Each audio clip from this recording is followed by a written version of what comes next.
Hello दोस्तों, स्वागत है आपका आपके YouTube चैनल इलेक्ट्रिकल वाला में। तो कैसे हैं आप लोग? आई होप आप लोग अच्छे होंगे। अगर नहीं हैं अच्छे तो चलिए आप लोगों का थोड़ा सा मूड ठीक कर दिया जाए।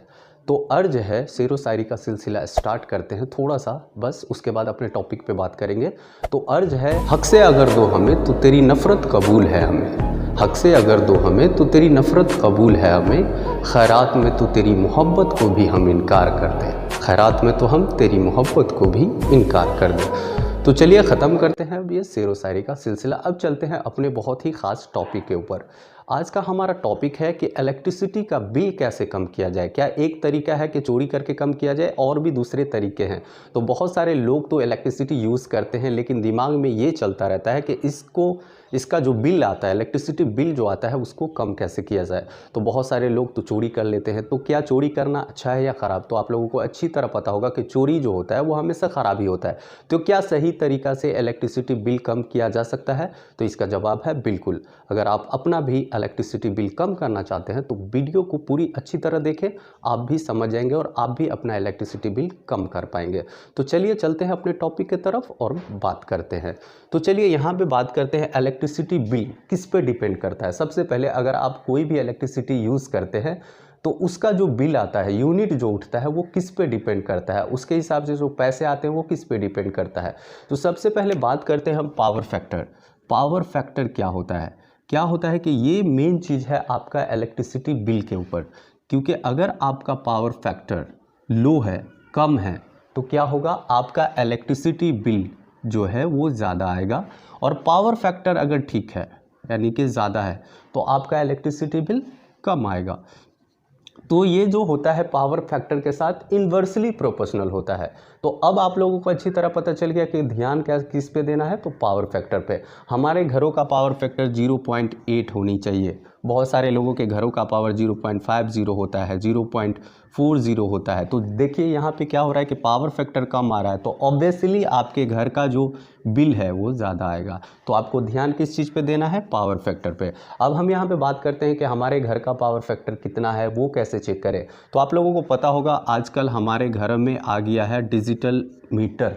एनर्जी मीटर जो है वो डिजिटल है, और यहाँ पे एक ब्लैक कलर का बटन होता है, पुश बटन। आप उसको टिपेंगे, यानी उसको जब प्रेस करेंगे तो बहुत सारे ऑप्शन आते हैं। तो अगर आप वहाँ पे देखेंगे पीएफ, तो पीएफ वहाँ पे कितना है आपका, मान लेते हैं आपका पीएफ 50 है, तो क्या होगा कि पावर फैक्टर अगर 0.50 है तो आपका बिल ज़्यादा आएगा। तो आपको पहले अपना पावर फैक्टर चेक करना है। उसके बाद आपके घर का लोड कितना है। सबसे पहली बात तो ये, आपके घर का लोड कितना है, कितना किलोवाट है, तो उसको भी आप इस मीटर, एनर्जी मीटर से आसानी से चेक कर सकते हैं। क्या करेंगे कि इसको प्रेस करेंगे, इस ब्लैक बटन को प्रेस करेंगे।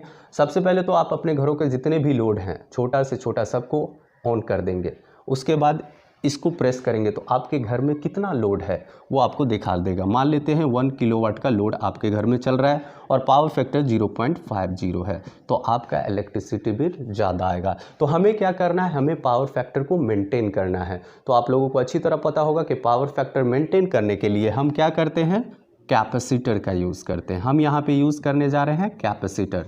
कैपेसिटर क्या करता है, पावर फैक्टर को मेंटेन करके रखता है। अब यहाँ पे देखिए पावर फैक्टर ख़राब क्यों होता है। तो बहुत सारे लोगों के घर में क्या होता है कि जो इंडक्टर वाली जो इक्विपमेंट है, मशीनें हैं, जो कॉइल वाली मशीनें हैं, मोटर हो गए, आपके हीटर हो गए, तो जो कॉइल वाली मशीनें होती हैं उसका पावर फैक्टर कम होता है। तो जब भी आपका उस तरह के मशीन यूज़ करते हैं घर पर, तो आपके घर का पावर फैक्टर कम होगा। जो रेसिस्टिव लोड है उसका पावर फैक्टर लगभग ठीक होता है। तो जब आपके घर में इंडक्टिव लोड है तो आपका पावर फैक्टर कम आएगा, और पावर फैक्टर कम आ रहा है तो आपका इलेक्ट्रिसिटी बिल ज़्यादा आएगा। तो इसलिए पावर फैक्टर मेंटेन करने के लिए हम क्या करेंगे, कैपेसिटर का यूज़ करेंगे, वो भी पैरेलल में। मान लेते हैं हमने 2 कैपेसिटर ले लिए, ठीक है, ये हमारे 2 कैपेसिटर है, इससे 2 वायर निकलते हैं, ठीक है।